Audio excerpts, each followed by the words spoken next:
This is ANCAP-SU, and we're going to discuss the dossier that Eduardo Bolsonaro is taking to the White House. The left-wing allies in Brazil are in a state of panic. How is that possible? Malu Gaspar doesn't say much about it, but Leticia Casado from UL denies it. Because after Haddad tried to speak with Scott Bassett, but he canceled the meeting, I'm not sure what else happened. The PT hasn't been able to speak with anyone from the White House, but Eduardo Bolsonaro has access there whenever he wants and meets with Trump at his convenience. Here's the situation. Eduardo Bolsonaro will have a meeting at the White House today, this Wednesday, where he will present a series of information they're referring to as a dossier. It's a report on current events in Brazil and how these measures have impacted Brazilian politics. So it will outline both positive and negative points. And then at the end, it will recommend the next steps that the Trump administration should take. Of course, it's not up to Eduardo Bolsonaro. It's about influencing Trump, right? He's not the one calling the shots, but it's about suggesting what can be done. The American government will decide, right? Let's understand this case here, because it's quite amusing, right? Here, the wool people went to great lengths not to mention Paulo Figueiredo's name, right? Here, Eduardo Bolsonaro and an ally are going to Washington, of course. It's Paulo Figueiredo, right? Everyone knows that, right? This news was suggested by a libertarian economist, a janitor at the University of Coimbra, and several other people. Thanks to those who suggested news on our website, Visa Libertaria.com, and thanks to you for watching our video. If you like our content, please like and subscribe to our channel. Well, Jornal Globo, as you know, is far left, practically a communist pamphlet. Malu Gaspar is here, all upset about Bolsonaro's dossier. Look at this, the round of meetings that Congressman Eduardo Bolsonaro will hold starting this Wednesday in Washington to present to Trump's aides a comprehensive dossier on the political repercussions of applying the Magnitsky Act against STF ministers, specifically Alexandre de Moraes.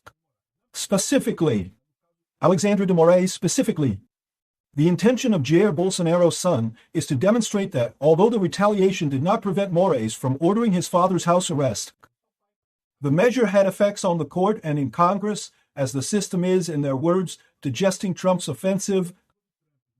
So it's curious, because it's exactly what I've been telling you here too. It showed it had an impact. Not that nothing changed, that will continue the process the same way, that's a lie. People got the message, right? They realized it first because it completely eliminated any chance of achieving the so-called social consensus that they were hoping to achieve by the end of the year, convicting Bolsonaro in September. Convict Bolsonaro, you see? He's a coup maker. We condemn him. We go through the process, we condemn him, he's a coup maker, it's over, it becomes a social consensus. Now they've realized they'll never achieve that. Can they arrest Bolsonaro? They can arrest Bolsonaro, but the question will always linger, is this right? You say it's wrong, so even from an institutional standpoint, they won't be able to establish the social consensus they were hoping for on this matter. Right? Of course, there's also the fact that people are intimidated, aren't they? The arrest of Bolsonaro, on the other hand, I'm not sure if it's in their dossier, but the arrest of Bolsonaro, in fact, was a move by Alexandre de Moraes to bring the other ministers into the same situation he's in, you see? So it's more about that than anything against Bolsonaro, probably. Although, of course, it harmed Bolsonaro, but it was more an action by Alexandre de Moraes against the other ministers than anything else. And so, this view that people are digesting the blow they took, and we'll see how they react. I agree with what's happening. The important point is how the vote will go in the first chamber. Alexandre de Moraes delayed the defense appeal filed by Bolsonaro in this case. It's a sign that he's realizing the first chamber is going to vote against him. If he knew he had support in the first chamber, he would have already voted to get confirmation from his colleagues. Anyway, here, next to the former host of Jovem Pan, Paulo Figueiredo, it's good that they stopped calling Paulo Figueiredo the grandson of a dictator, right? They used to refer to him as the grandson of a dictator, among other things, so it was a huge slam against Paulo Figueiredo. Even though João Figueiredo, who was the last president of the military dictatorship, actually ended the military dictatorship, so calling him a dictator is really stretching it, right? Costa e Silva was a real dictator, Medici was a dictator, Geisel was a dictator. Now Figueiredo was the last one, the guy who wrapped things up, right? And besides, saying that someone is guilty for being the grandson of someone else is just not right. Being a grandson doesn't mean anything, right? But it's an improvement anyway. It's great that the Brazilian press is now starting to treat Paulo Figueiredo as a journalist, right? For him to be recognized as a journalist here, right? Who has been coordinating sanctions against the Supreme Court with the Trump administration. Eduardo will argue that the U.S. retaliation was successful in straining the courts backstage and giving breathing room to the opposition, who led a rebellion in the Chamber of Deputies and the Federal Senate last week. So what he's going to say here is that it had an effect. It worked. The whole issue is that now there needs to be accommodation among these people because there are still many resisting this kind of thing. People need to understand that they're really having a problem there. He and Figueiredo will highlight in the report that Moraes didn't consult either the PGR, Paulo Gonet, or the ZDF's closest colleagues, such as Gilmar Mendes and Luis Roberto Barroso. To the holder.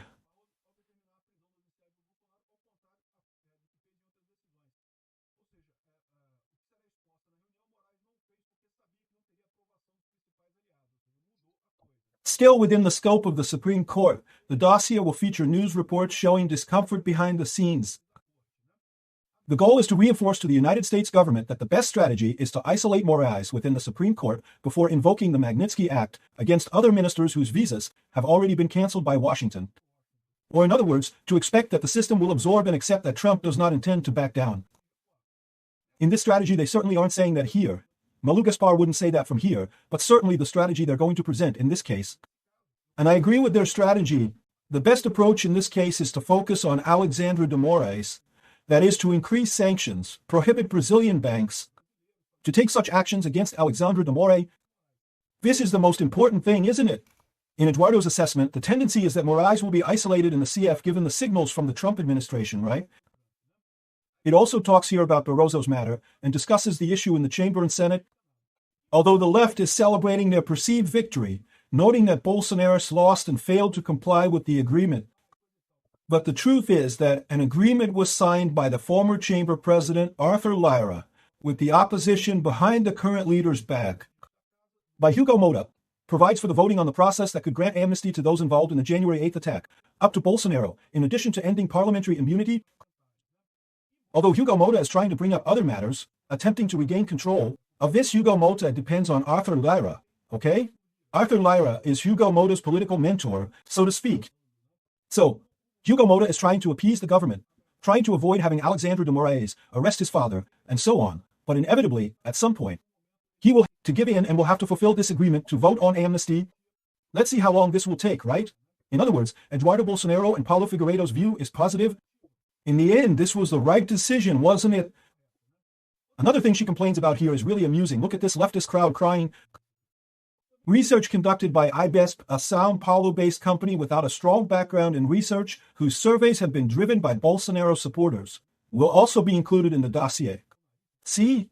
It doesn't have to be Datafolha. Datafolha conducts those surveys like a jailer, which is quite telling, isn't it? Only Datafolha is favorable to Lula, isn't it?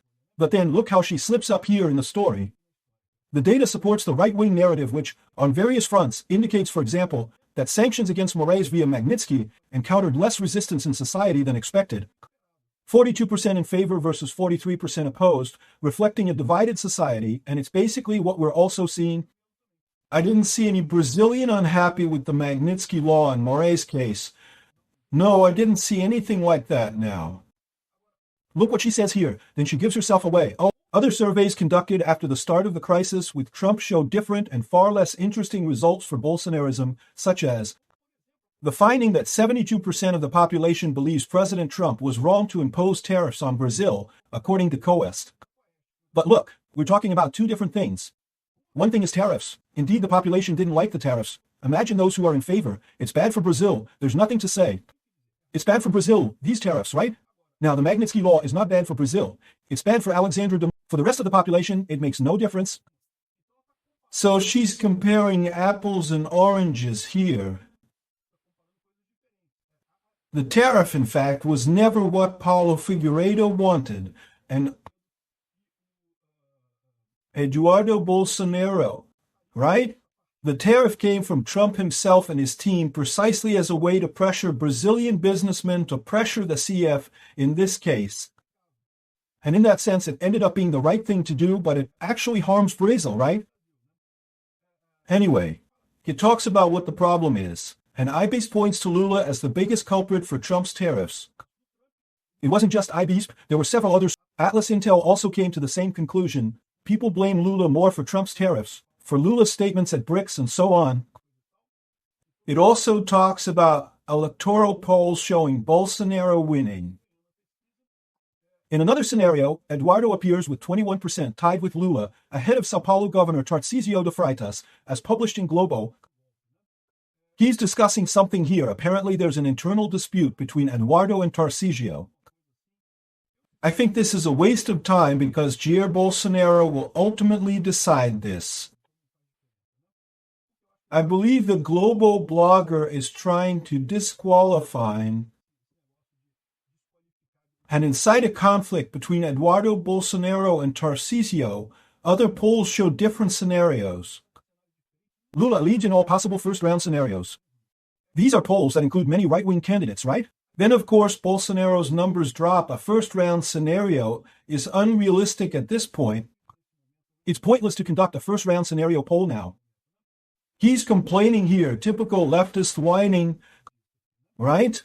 That's the problem. He complains that while Bolsonaro consistently gets an audience at the White House, can't even get through to the Trump administration. Well, who told him to make the wrong move, right? The UOL folks are even more upset because Eduardo Bolsonaro and his allies didn't want to put forward Paulo Figueiredo's name. They're saying here that they went to meet with members of the Trump administration in Washington. But how can this be? Because Scott Bassett canceled his meeting with Haddad, but is going to speak with Eduardo Bolsonaro, right? And it continues here. Look, the consequences of developments in politics after the imposition of the Magnitsky Law, and so on. So they're suggesting here that Eduardo Bolsonaro will ask for more Magnitsky sanctions for more people, right? But again, I think Malu Gaspar's assessment is the correct one. It shouldn't be that. He should talk to Trump about pushing more Magnitsky sanctions on Alexandre de Moraes in response to Bolsonaro's imprisonment, but without expanding it, at least for now, for the other court ministers, at least for now, until the appeal is voted on by the first panel. Then we'll see how this plays out. And look, you might say, but Alexandre de Moraes can hold on to this appeal and never put it to a vote, right? And to some extent that's true, but that would allow the defense to file a habeas corpus, which would be randomly assigned to another minister who would have to make that decision. So one way or another, this will have to be considered. It will have to be voted on by the first panel. Furthermore, if Alexandre de Moraes intends to proceed with Bolsonaro's trial, he will have to vote on this in the first panel anyway. One way or another, he will have to reckon with the outcome of the votes in the first panel.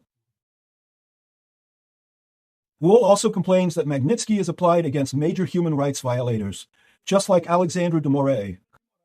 Its use has never been the subject of major... Yes, it has. Several countries have complained about the use of the Magnitsky Act. Of course, nobody likes to be sanctioned under the Magnitsky Act, right? As is happening, there are people not just on the Brazilian left who are questioning Trump's use of the Magnitsky Act against Alexandre de Moraes. Besides the far left? But a Harvard professor spoke out. It's logical that a leftist Harvard professor would spout leftist views, right? Evidently, there are many leftist Harvard professors. But there's a Nobel Prize in Economics winner, man. Who's that? Paul Krugman. Paul Krugman is considered one of the most leftist people in the world, so it's no surprise he'll spout leftist views. So nobody is questioning the application of the Magnitsky Act. This is just the journalist complaining, right? The possibility of extending the Magnitsky Act to lawyer Vivian Barsi, Moraes' wife, is already being discussed by the U.S. government. In other words, that's a valid point, I believe. He also talks about possible other targets like Barroso and Gilmar Mendes. I believe these two cases may occur later. For now, it's likely limited to Alexandre de Moraes. Eduardo Bolsonaro's dossier is going to stir things up in the United States. It will have an impact here in Brazil as well.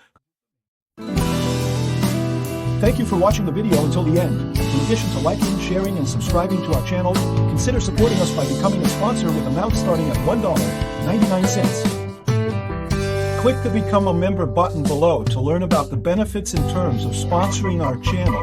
For more information about our project, please visit the websites listed on the screen.